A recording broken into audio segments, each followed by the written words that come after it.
is a scandal. It's one filled with hubris. It's one filled with arrogance. It's one filled with entitlement, because you have White House political staff railroading career government officials in a way that is overtly political. I want to put up the two transcripts, and the first you will see the stenographer. The second beside it, you will see the White House's version, and you see how it's been changed. Supporters made possessive to intimate that President Biden was not calling supporters, plural, garbage. Look, Charlie, transcripts are meant to verify the truth, not amplify political messaging. The stenographer's transcript verifies the truth. The one that the press office presumably altered is intended to amplify political messaging. That's such a great point. And I think it also underscores how bad they think this is. The fact that they're willing to try to fix this or lie about this means that they're very concerned about it. I also think it's kind of interesting that this seems to be the one thing the White House is able to fix. Meanwhile, all these bad things are going on in the country, but we're going to fix this apostrophe and get this straight.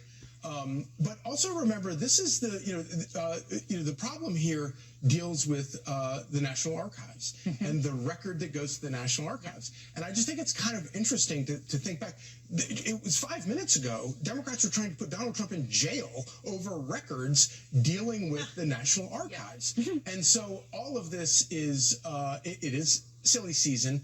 They are very concerned about it. They're desperate. But I look at, obviously, I don't know that Joe Biden has any idea what he said or what he was trying to say. Whatever.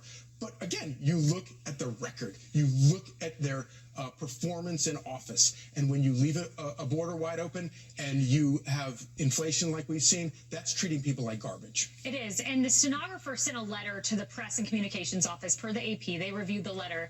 And I want to put up part of it. Here you will see the stenographer say this about a breach of trust and protocol. The supervisor in an email called the press's office handling of the matter, quote, a breach of protocol and spoliation of transcript integrity between the stenography and press offices. Harris, during my tenure, I treated the transcript as truth. For instance, a reporter was accused of calling me a very, very vile epithet. We couldn't quite hear it. I remember going to the stenographer, not to change a transcript, but to say, what did you hear? What was the fact? What was the truth? Is this something we need to call out or not? And the stenographer did that. You don't change the record, but this is what the White House did, and will the press call for accountability? But I got to tell you, there's a lot of problem going on here, and I'm starting to get what Charlie's putting down. Why are they paying so much attention to this? So our team got a screenshot of the rebuke from the steno office to the press office sent yesterday at 1:10 p.m. So this has been cooking for almost 24 hours out of our view. So this email from the steno director suggests that the version of the transcript released by the press office may not be the final version that is sent to the National Archives. You just pointed that out. So here it is. After last night's process, our team would like to reiterate that rush drafts, excerpts the stenography office sends to assist the press office are not intended for public distribution or as the final version of the transcript. Please avoid sharing rush drafts and excerpts, which are subject to review and might create confusion among staff, media. What's going on there? Yeah, I want to know, what is the message with that? Like, if you guys are going to clean up your problems, you got to do it outside the public view, and then we all release one together? So everybody's okay with changing it? Because I'm not okay with changing it. Like, why are we changing the official record?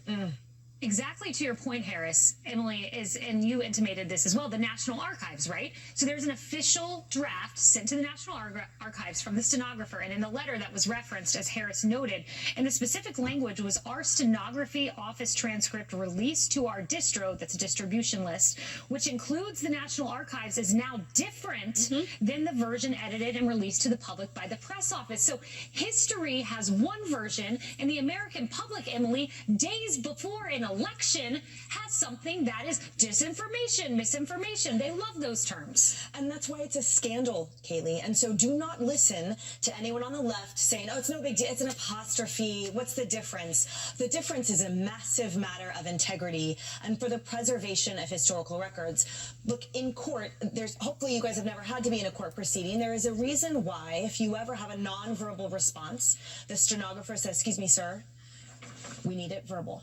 You need to say yes. You do not nod, because there needs to be an unalienable record of the events that occurred for years to come, for history. And this, to me, totally plays out the fact that the lengths that the office will go to absolutely destroy the integrity of history. That one moment in time matters more than the longevity of this sacred country's actual history. And this right there, we're seeing it. And the fact that the stenographer's office said, no, not on my watch, also goes to show the seriousness with which these individuals take their jobs and their roles in history to preserve the record. And by the way, last time I checked, wasn't accuracy of a transcript, wasn't the transcript the heart of a certain impeachment proceeding that occurred? So there you go. If that was the end-all be-all, then this, putting in an apostrophe, we all know the book, the panda eats shoots and leaves, right? We all, that with a grammar book. The comma, that's a whole different thing than if you have it away. So that's a really important distinction that they clearly grasp. Tommy, you know, before the Associated Press came out with this explosive report last night, James Comer and Elise Stefanik were all over this. So they sent a letter to White House counsel office, talk about being ahead of the ballgame, that said this: the move is not only craven, but it also appears to be in violation of federal law, including the Presidential Records Act. White House staff cannot rewrite the words of the President of the United States to be more politically on message. We write to demand the White House retain and preserve all documents and internal communications regarding Biden's statement and the release of the inaccurate transcript. We also demand the White House issue a corrected transcript. Preserve your documents, KJP, Comms Office. Tommy? You know, I think it's great that we're trying to get transparency on this issue, and it is a scandal, and we need to pay attention to it. But I would think that Biden's staff, they're getting so tired of cleaning up for this man. I mean, whether it was, we're not going to release the video of her testimony, okay, again, a transcript issue, the cheap fakes, deep fakes, when we saw Biden wandering off or pausing on a stage, we were told that was a cheap fake or a deep fake. We were taking it out of context. Again, we were not. And now you have the garbage comments. And let's not forget the number of times that they have intervened, sent questions ahead of time to that Philadelphia radio station. These are the questions he's to be asked after the debate. A person lost their job because of that. This is over and over again cleaning up for Biden. But the person who really needs to clean up for Biden, it's not the White House, it's not the stenographer, it's Kamala Harris. Because again, this is going to, and she doesn't think it will, this is going to impact her campaign. She needs to address the issue head on, not just the garbage comments and denouncing them. But Joe Biden is your boss. You've apparently been the last person in the room with him for the last 4 years. He keeps messing up. He is now actively offending a voter base. You need to answer for this because you have been a part of this. You are singing off the same sheet of music as Biden has said, so you need to answer for your boss, and you cannot run away from it.